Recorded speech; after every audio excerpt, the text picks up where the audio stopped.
ജിദ്ദയിൽ പ്രവാസി വെൽഫെയർ സ്വാതന്ത്ര്യദിനം ആഘോഷിച്ചു. പ്രവാസി വെസ്റ്റേൺ പ്രൊവിൻസിന് കീഴിലായിരുന്നു പരിപാടി. നിരവധി പേർ പരിപാടിയിൽ പങ്കെടുക്കാനെത്തി. പൗരത്വം തന്നെയാണ് സ്വാതന്ത്ര്യം എന്ന തലക്കെട്ടിലായിരുന്നു സ്വാതന്ത്ര്യദിനാഘോഷം. സ്വാതന്ത്ര്യദിന പ്രതിജ്ഞയോടെയാണ് പരിപാടിക്ക് തുടക്കം കുറിച്ചത്. രാജ്യത്തെ ഐക്യത്തോടെ നിലനിർത്തുന്നത് ഇന്ത്യയുടെ ഭരണഘടനയാണ്.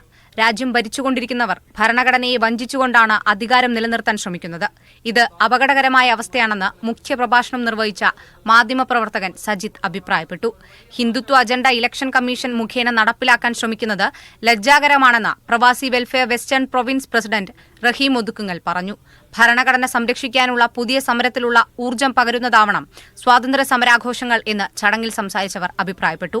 പ്രവാസി വെൽഫെയർ നാഷണൽ കമ്മിറ്റി അംഗം ഖലീൽ പാലോട്, ബഷീർ ചുള്ളിയൻ, അഷ്റഫ് പാപ്പിനിശ്ശേരി, CH ബഷീർ എന്നിവർ സംസാരിച്ചു. Media 1 Jeddah.